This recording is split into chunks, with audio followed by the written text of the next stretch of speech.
A tônica desse encontro é sobre o como. Como?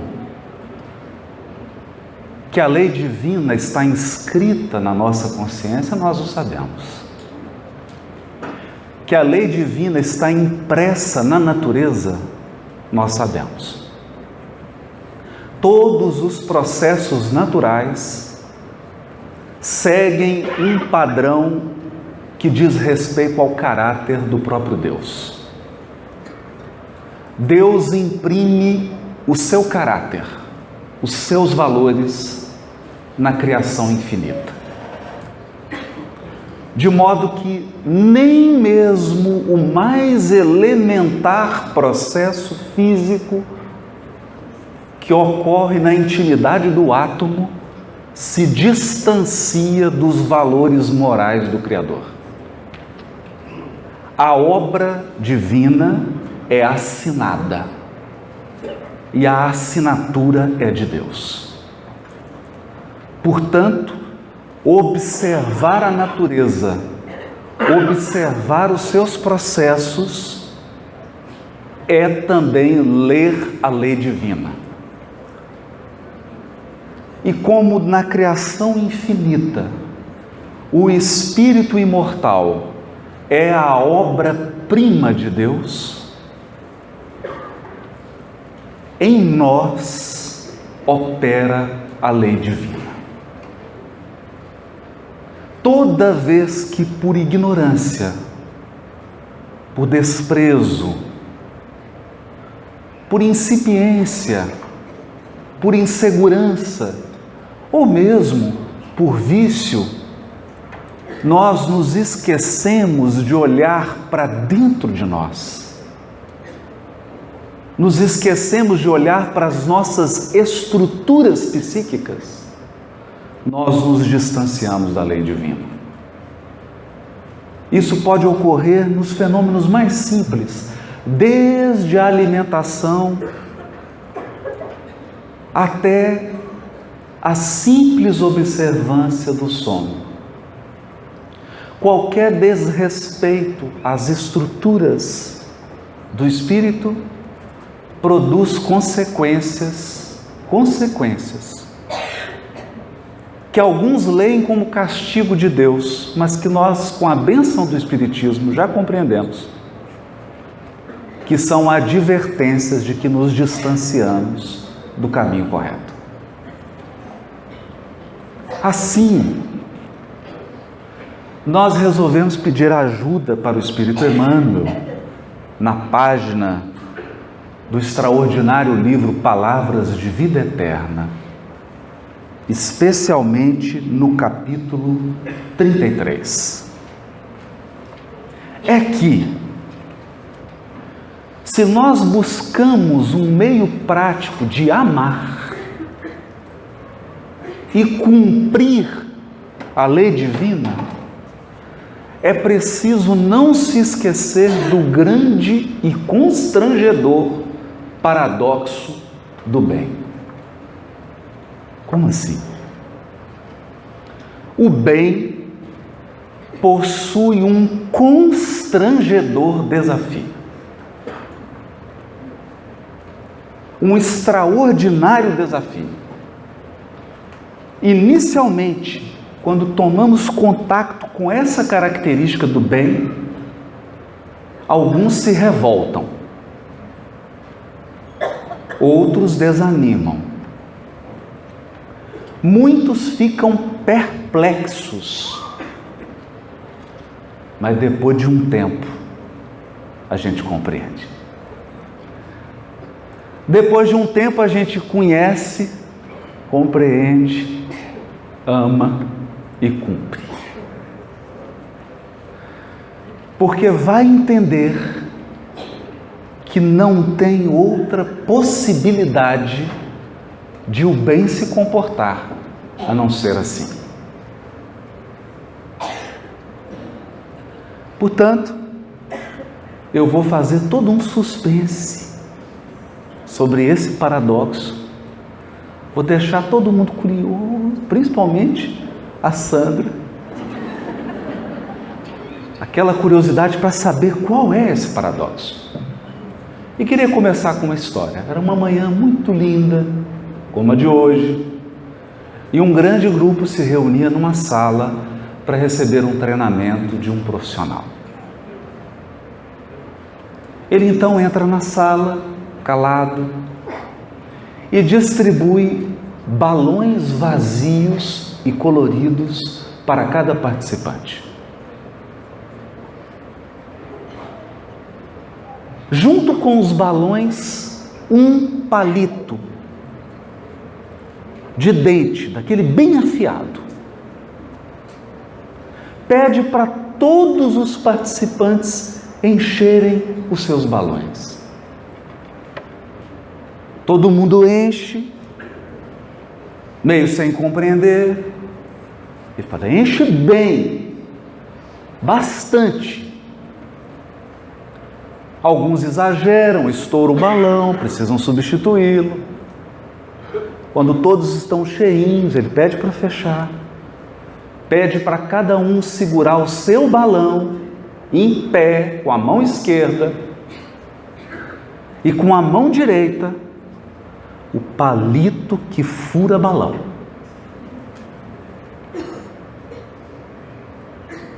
E diz assim para o grupo que estava em treinamento: eu vou contar até 3.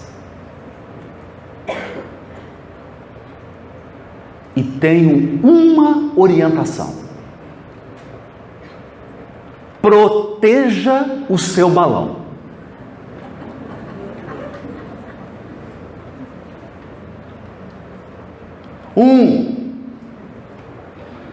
Adrenalina já. Tinha gente que já estava olhando para o lado, para frente, para trás, já montando uma estratégia. 2, quando ele falou 3, foi um alvoroço no salão. As pessoas pulavam, subiam na cadeira para furar o balão do outro e não permitir que o seu balão fosse furado.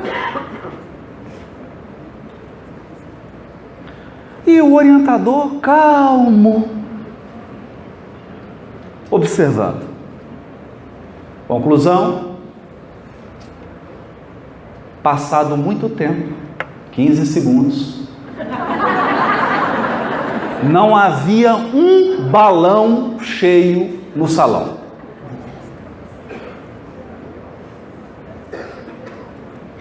E todos com aquela expressão feliz do dever cumprido.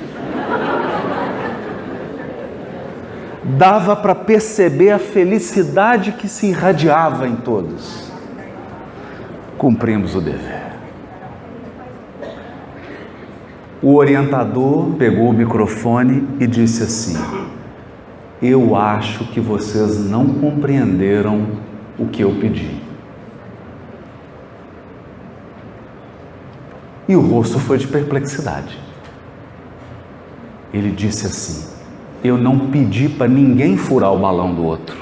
Eu pedi para você proteger o seu balão.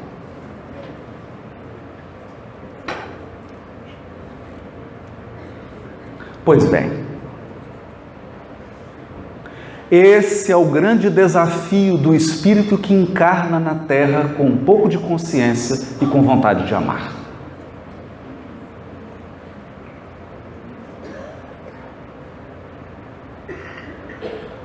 Proteger o seu balão. O seu balão são os propósitos que te trouxeram a este mundo. O seu balão são as razões que fizeram com que você estivesse encarnado nessa presente existência. O seu balão são os seus sentimentos. O seu balão são os seus deveres inalienáveis, intransferíveis, personalíssimos.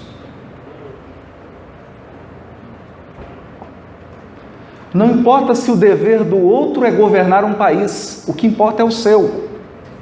Porque acredite, Ao desencarnar, você não terá que prestar contas sobre a presidência do Brasil. Você prestará contas sobre os deveres que te trouxeram a esta existência corporal atual.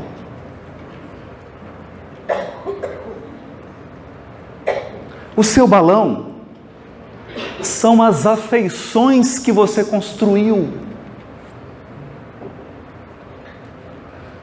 os corações que se ligam a você, que te respeitam, que te admiram, que vieram também dar-lhe suporte e que você precisa proteger.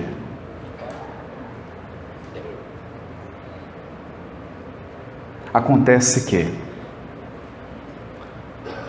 tão logo mergulhamos na encarnação e tão logo experimentamos o efeito da perda de memória,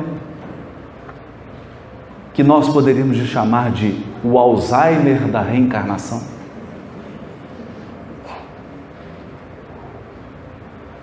nós acreditamos que o palito que trazemos é para furar o balão do outro.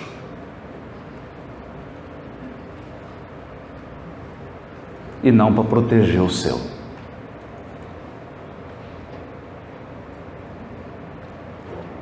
É assim que vemos criaturas respeitáveis, com muitos talentos, habilidades e conquistas espirituais, colocarem a perder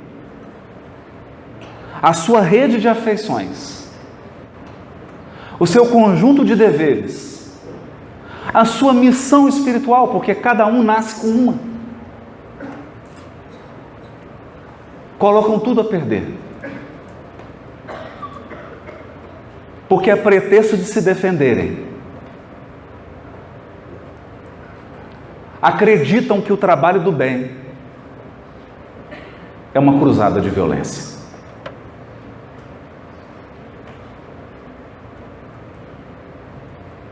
Esse é um desafio.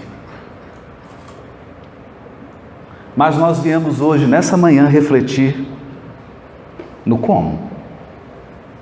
Como? Como então ler a lei divina nos processos da natureza? Como ler a lei divina que opera em nós mesmos? Na nossa dimensão física, opera uma lei divina. Quer ver? Janta 5 vezes e vai deitar. Eu já tentei isso. Não funcionou. Experimenta. A lei opera na nossa dimensão física.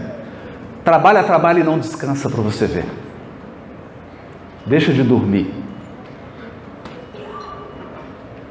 A lei também opera num nível emocional. É preciso estar atento às nossas demandas de sentimento, de emoção, de afeto. Opera também num nível psíquico. Se você não cuidar da sua integridade psíquica, se você não tomar cuidado com o que lê, com o que escuta, com o que vê e com o que focaliza, assim diz André Luiz, você poderá mergulhar nos defeitos dos outros, mas cuidado, porque se você não tiver estrutura espiritual para examinar o defeito do outro, você irá ao encontro do defeito dele e ficará com ele, porque não terá condições de voltar e auxiliar sem se mesclar com o outro. Você poderá examinar cada pedrinha do caminho, mas cuidado, porque se você não tiver estrutura suficiente, é possível que não mais você enxergue a estrada, é possível que não mais você enxergue o céu, a paisagem, e só veja pedras. Por isso, Casimiro Cunha, pelas mãos de Chico, irá escrever uma frase preciosa: não deite limão nos olhos. Não permita que seu olhar seja azedo. E André Luiz finaliza então, oferecendo-nos um recurso para a nossa estrutura psíquica. Focaliza o bem. Focaliza o lado bom do outro. Focaliza a virtude, porque aí o amor virá ao seu encontro. É sintonia. Virá ao seu encontro e será a tua fortaleza, porque acredite, nenhum de nós aqui possui estrutura psíquica para vencer todo o mal da terra. Nenhum de nós. Não avoque essa responsabilidade para você. Aliás, eu acredito, mas aí já é, como diz Sandra Borba, by Haroldo, que nós não temos recurso nem para focalizar o nosso próprio mal.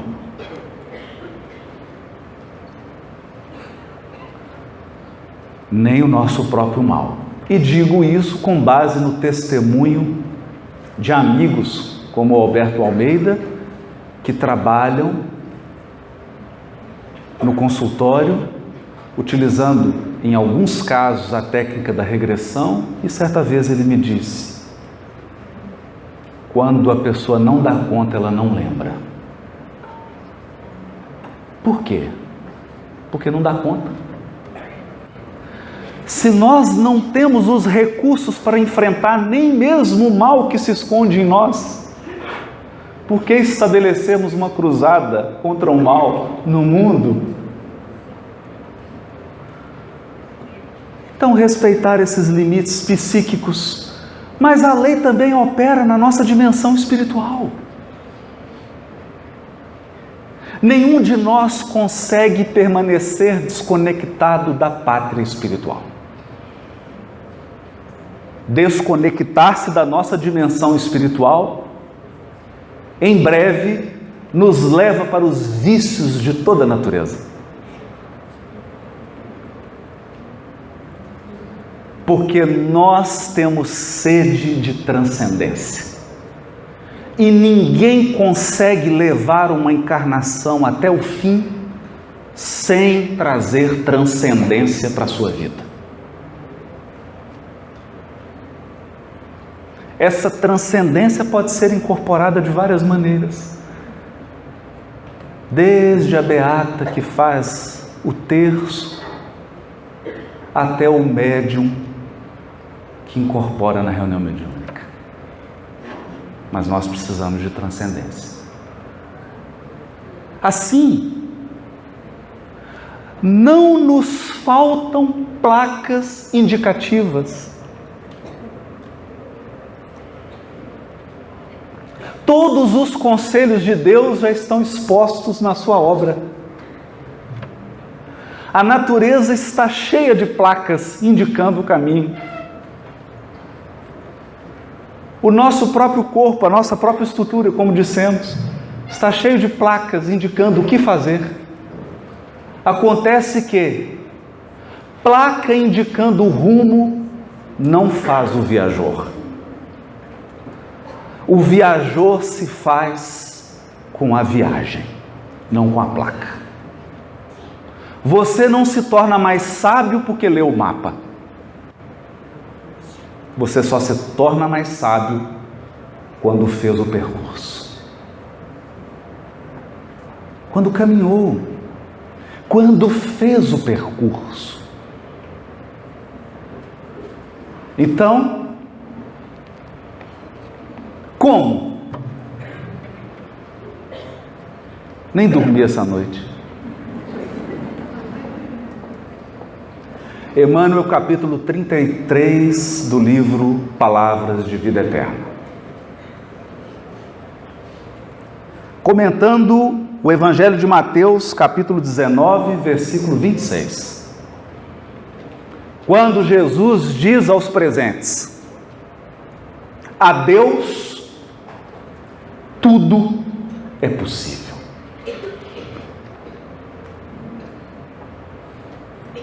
A Deus tudo é possível.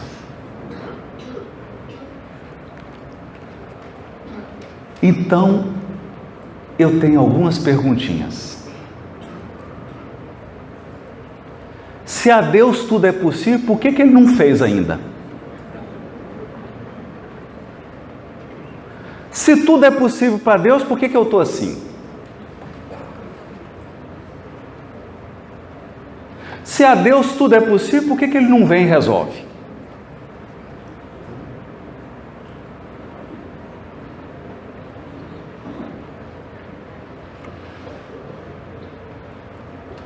Deus é o Todo-Poderoso da criação. Então eu vou falar uma coisa aqui que eu não tenho certeza,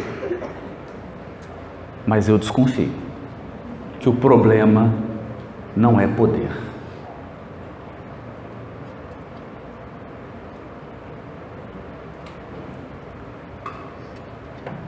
Vamos raciocinar juntos. A cozinheira pode colocar o bolo no forno e tirar 10 segundos depois? Pode? Pode? Pode, claro. Pode fazer o que ela quiser. Ué. Ela pode fazer o bolo, colocar na forma e jogar fora? Pode? Pode, pode. Tem alguma incapacidade? Não. Ela pode? Pode. Você quer o bolo?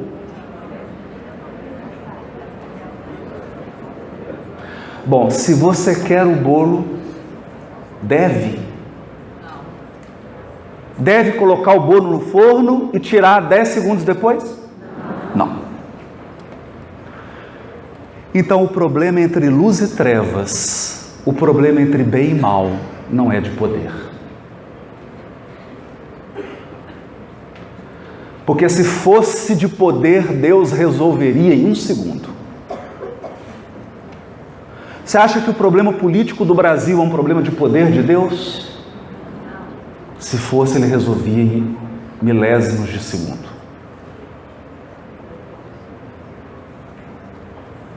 Então aqui nós estamos encaminhando para um paradoxo. O paradoxo do bem. E eu espero que você saia daqui perplexo. Se você não sair daqui hoje perplexo, a minha palestra não valeu de nada.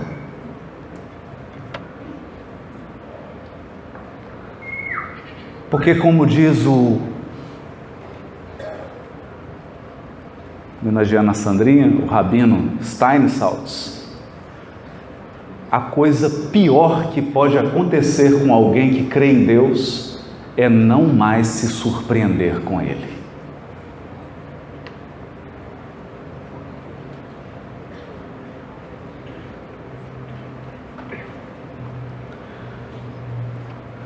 Deus possui uma infinita capacidade de nos surpreender, de nos deixar perplexo, ou, traduzindo, de ficar com o queixo caído.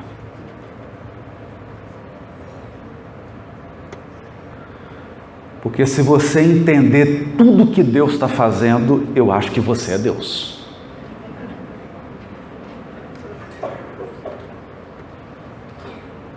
Não pode uma inteligência limitada entender tudo que a inteligência ilimitada faz. Não tem como. É aí que está o surpreendente. É surpreendente o Cristo planetário escolher um pescador titubeante, bravo, descontrolado dos nervos, machista, para ser o líder do colégio apostólico, Simão Pedro. E que negou 3 vezes. É surpreendente. É surpreendente. É muito surpreendente. É surpreendente o maior palestrante do cristianismo, o maior divulgador do cristianismo ser o maior perseguidor, o primeiro deles, o mais feroz, o mais inteligente dos perseguidores que o cristianismo já teve. Se você não se surpreendeu com isso, talvez você não tenha entendido a história.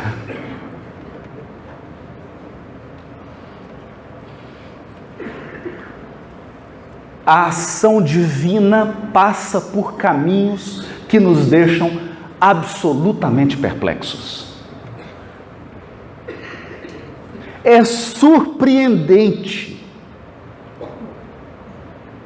que a maior lição de autossuperação, diz Emmanuel, maior do que Paulo. Emmanuel diz que a superação dela foi maior que a de Paulo. É surpreendente que maior história de superação, de autossuperação, de vencer os vícios e de entregar-se o amor, seja de uma prostituta.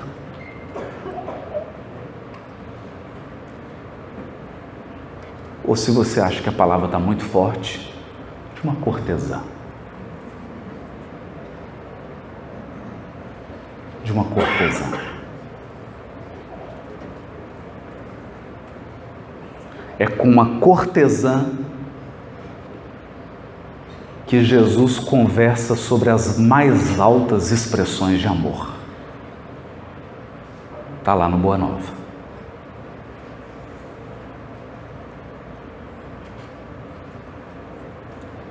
E não há algo mais perplexo, mais surpreendente do que Jesus saber que um dos traidores fazia parte do colégio apostólico e ele não expulsou.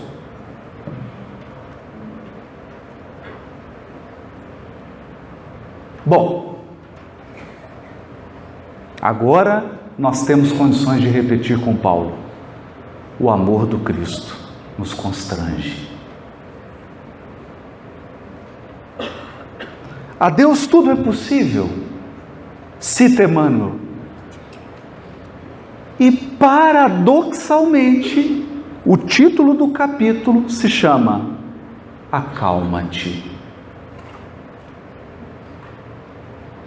Portanto,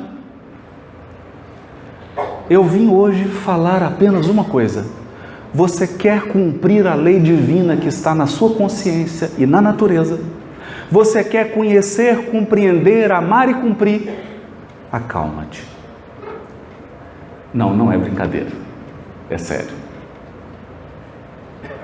Acalma-te. Eu vou dizer por quê. Aliás, eu não. Eu vou só ler. Seja qual for a perturbação reinante, acalma-te e espera, fazendo o melhor que possas.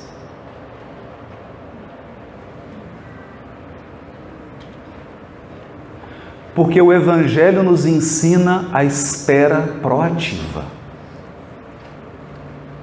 Cristão não espera sentado nem deitado. Cristão espera no seu posto de trabalho, trabalhando. Isso nos lembra o caso do senhor bem velhinho que chegou para o Chico. Chico, eu estou parando, irmão, eu vou parar. Meu problema de coração é grave. E o médico falou que a minha vida está por um fio. Eu preciso parar.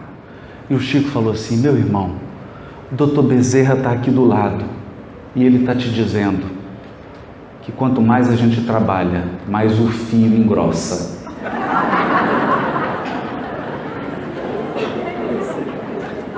É claro que o doutor Bezerra de Menezes não se referia ao trabalho físico, que levaria ele a um infarto, não é isso.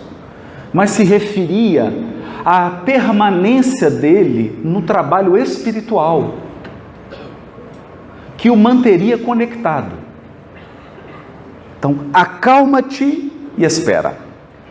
Lembra-te de que o Senhor Supremo pede serenidade para exprimir-se com segurança. Deus não se exprime com segurança se você não estiver sereno. Por quê? Porque a nossa agitação, o nosso desespero, a nossa precipitação interfere na ação do Supremo Senhor.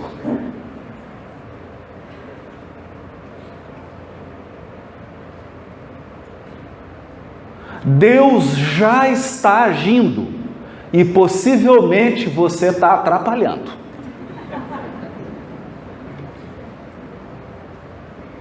Por falta de serenidade.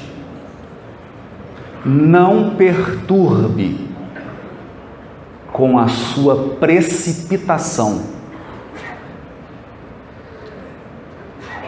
O ansioso é um elefante num jardim.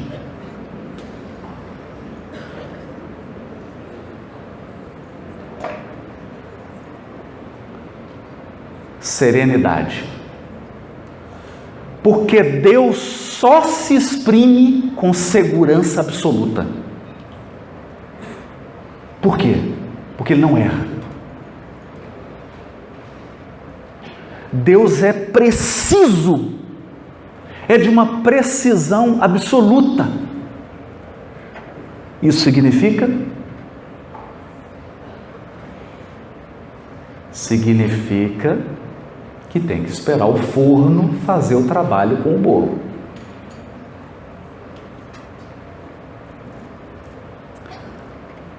A terra que te sustenta o lar é uma faixa de forças tranquilas. Olha para uma plantação, olha aqui no Mato Grosso, olha para uma plantação.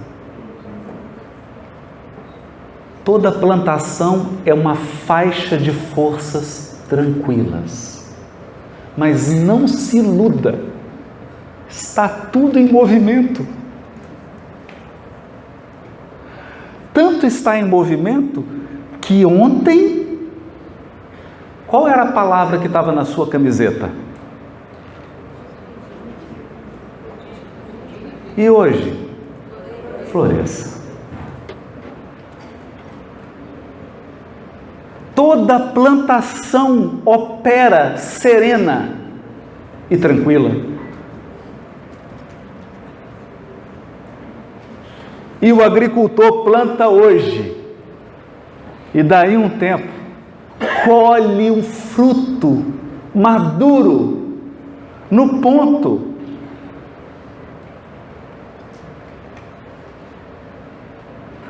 Quem disse que produzir no bem é estar agitado e intranquilo?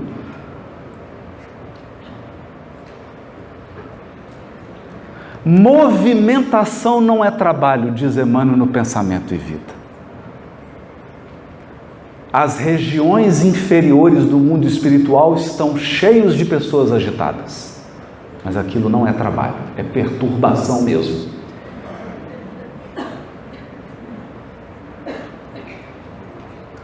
O fruto que te nutre representa um ano inteiro de trabalho silencioso da árvore generosa. Eu entrava aqui no local do evento e fiquei paralisado quando vi aquele ipê amarelo. Paralisado. Fiquei em choque. Vai para Sorriso que está cheio na estrada. Tá? Então eu vou. Você olha para o IP, mas acredite, toda aquela formosura é fruto de 1 ano de trabalho daquela árvore maravilhosa e generosa. Porque as flores vão cair e ela voltará a trabalhar em silêncio, serena, em paz. Cada dia que se levanta é convite de Deus para que lhe atendamos à obra divina em nosso próprio favor. Obra divina. Atender à obra divina. O que nos remete para o meu dever, a minha cota, a minha função, o meu posto de trabalho. Se te exasperas, não lhe assimilas o plano. Se você fica ansioso, nervoso, desesperado, sem confiança, você não percebe o plano de Deus que se revela pouco a pouco. Deus não dá um plano todo. O plano divino a nosso respeito se revela pouco a pouco. Pouco a pouco. Isso nós aprendemos no Paulo Estevão. Paulo, Senhor, o que queres que eu faça? Aí Jesus podia pegar uma lista. Bom, inicialmente são 22 epístolas. 4 cartas aos Coríntios, 1 aos Romanos, 3 aos Tessalonicenses, algumas vão se perder, você também terá que ficar no deserto, e aí você vai encontrar Áquila e Prisca, você vai ter uma decepção em Atenas. Foi isso? Não. Não. Como que Deus manifesta seu plano? Aos poucos. Então, Senhor, o que queres que eu faça? Agora, Paulo, você vai entrar na cidade. E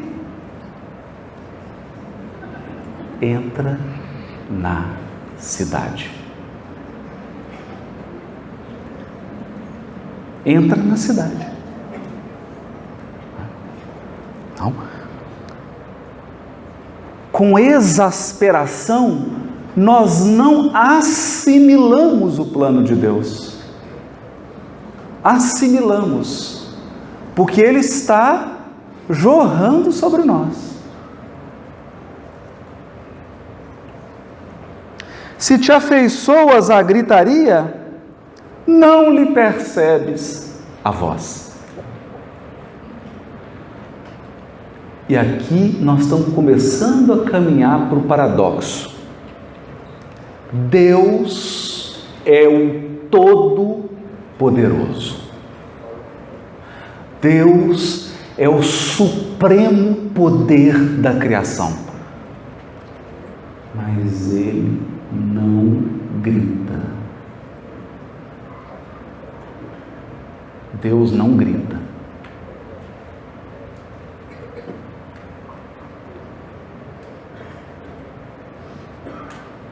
Não grita. Essa lição está na história do profeta Elias. Elias cometeu um equívoco, fruto do fanatismo religioso. Cortou a cabeça de todos os sacerdotes da esposa do rei. Naturalmente, foi jurado de morte.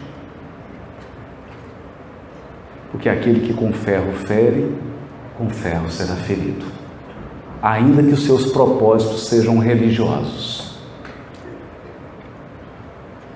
Ainda que as suas intenções sejam a doutrina espírita, se você ferir, você será ferido. Ele então se viu perseguido e fugiu. Ficou sentado debaixo de uma árvore, veio um anjo trazer comida, mas ele estava emburrado, não quis comer. E aí o anjo disse que Deus queria falar com ele. E ele foi então para um deserto. Entrou numa caverna e ficou esperando Deus. E aí deu um relâmpago, começou a dar uns trovões e relâmpagos. Ele falou: agora é Deus, saiu. Não era Deus. Ele entrou de novo na caverna. E aí começou uma ventania que derrubava as árvores, aquele barulho, e o vento assoviando. Ele falou: agora é Deus. Saiu. Não era Deus. E caiu uma tempestade forte. Ele falou: é Deus por quê? Porque no nosso imaginário, Deus vem com poder, e com poder de esmagar, com poder de apontar o dedo, com poder de humilhar e falar quais são os defeitos de todo mundo e machucar. Aí veio uma brisa suave e o Elias saiu mais para tomar um ar do que propriamente. Já havia desistido. E o texto altamente simbólico diz assim: e Deus estava na brisa.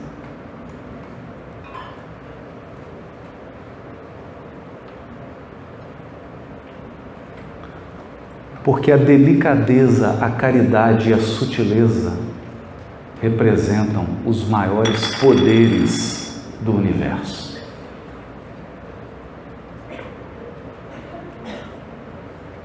O que a violência tenta fazer em 100 anos, o amor e a gentileza fazem em 5 segundos.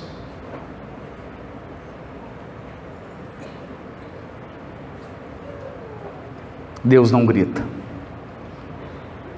Conserva-te, pois, confiante, embora a preço de sacrifício. Conserva-te confiante, embora a preço de sacrifício. Porque acredite, essa árvore maravilhosa, o nosso exemplo, não se encheu de flores sem dar um alto testemunho de sacrifício. Não se produz o bem sem testemunho.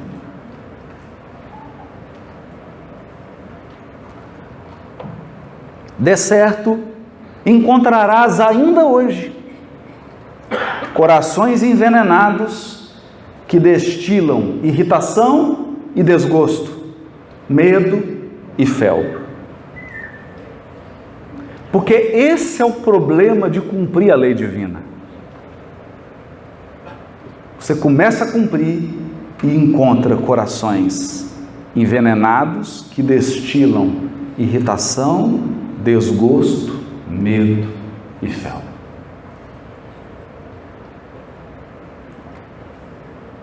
Às vezes esses corações estão dentro da sua própria família.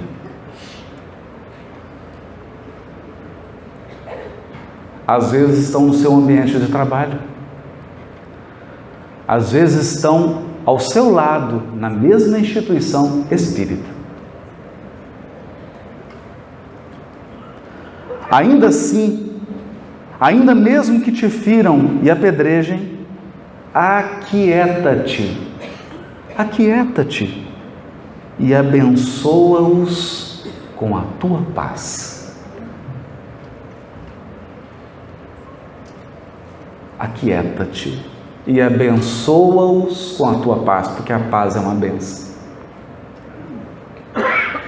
É por isso que vão fazer de tudo para tirá-la de você.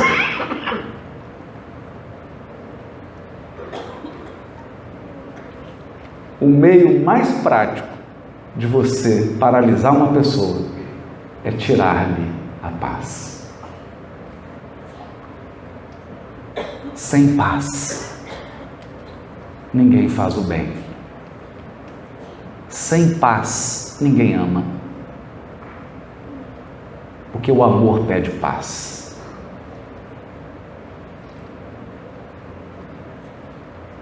E Deus, que é o Todo-Poderoso e a quem tudo é possível, só se expressa na paz. Esse é o segredo. E continua Emmanuel.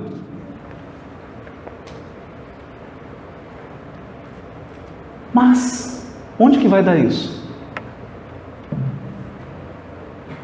Se o modo prático de compreender e cumprir a lei divina é manter-me sereno, em sintonia com Deus, mantendo a minha paz, para que o meu desespero não perturbe a ação de Deus na minha vida, se esse é o segredo, onde vai dar isso? O que vai acontecer se eu fizer isso? E Emmanuel diz assim: os desesperados tornarão a harmonia, os doentes voltarão à saúde, os loucos serão curados, os ingratos despertarão. Em suma, todo mal é temporário. Todo mal é temporário. Então esse coração que está hoje na sua família, que é um ingrato, ele vai reconhecer, ele voltará à gratidão. Por quê? Por que nós temos essa certeza? Porque só a gratidão é eterna. Só a gratidão pode permanecer. Toda ingratidão é temporária.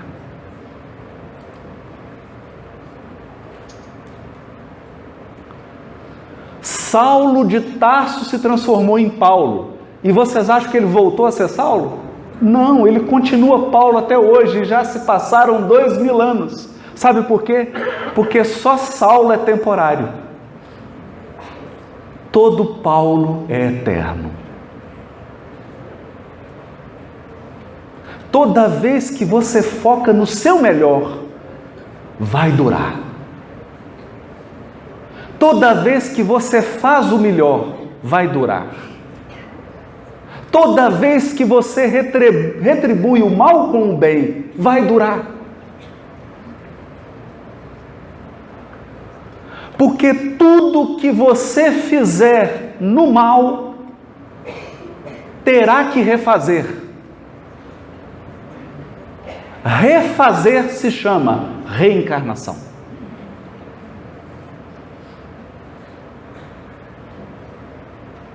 Então acredite, uma das coisas mais preciosas que eu aprendi com o Espiritismo: por que eu reencarnei? Para refazer. Algumas coisas eu não dei conta, vou ter que voltar e refazer de novo. Porque o dia que você fizer certo, não tem que refazer. O dia que você fizer certo, vai permanecer, vai ficar. Vai ficar. Todo mal, todo vício, toda imperfeição tem data de validade. Vai acabar. É da lei. Então nós já sabemos. E agora vem o paradoxo. Qual é então o paradoxo? Alguns vão sair daqui revoltados, outros desanimados, outros perplexos. Alguns compreenderão. O paradoxo é: o Todo-Poderoso, Deus, que detém o supremo poder, tudo é possível a Ele, tudo, não há limite para o poder de Deus. Mas ele estabeleceu uma lei. Eu vou ler. É da lei do Senhor. É da lei do Senhor que a luz domine a treva, vírgula. Que a luz domine a treva.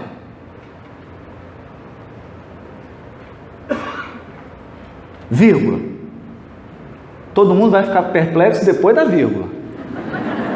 Por isso que eu estou fazendo suspense.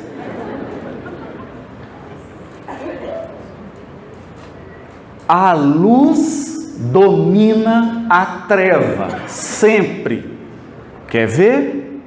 Você acha que tem mais no universo mundo de expiação e prova ou mundo ditoso? Antes de você responder, dá uma olhada para o lado, para o seu sistema solar. Dá uma olhada para o lado.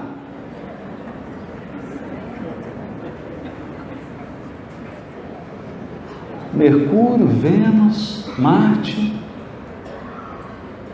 Júpiter, Saturno. Uai, é só nós. É só a gente. Só tem uma expiação e prova no sistema solar? Ou então nós somos minoria. Nós somos minoria. Você acha que está tudo perdido?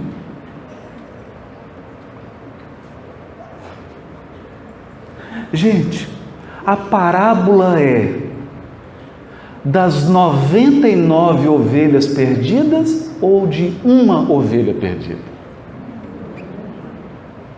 Uma. Então olha para o sistema solar. De novo.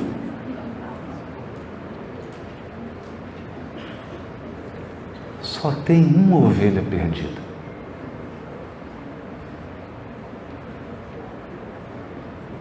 E tem 99 que não estão perdidos.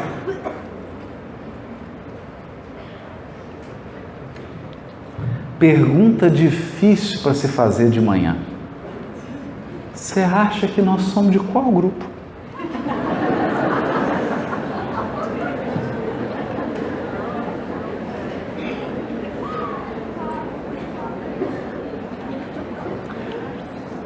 Tem muito mais luz, tem muito mais espírito puro no universo do que espírito perdido.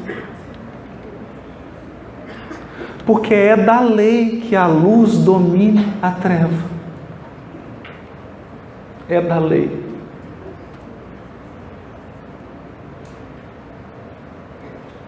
Vírgula.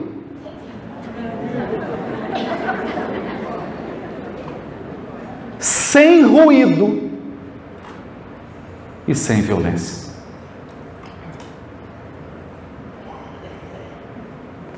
Sem ruído e sem violência.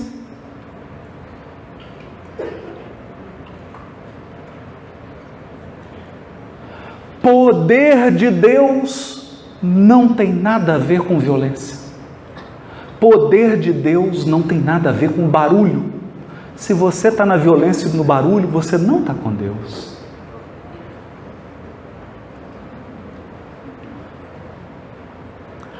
A pessoa perturbada espiritualmente sai nas ruas de Cuiabá com um revólver na mão, aponta para o seu rosto, leva todos os seus bens, ela vai para os noticiários da TV local, todo mundo fica sabendo.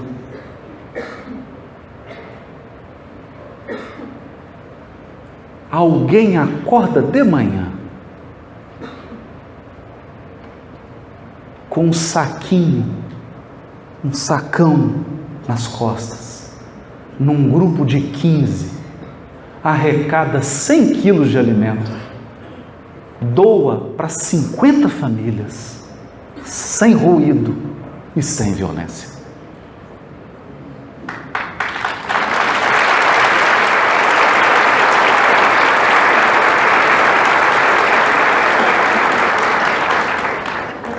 Porque a força do amor está na sua não violência. O amor não se autopromove, não tem marqueteiro. Ele brilha, e às vezes por brilhar ele se divulga, é natural. Ele se divulga naturalmente, mas ele não faz alarde.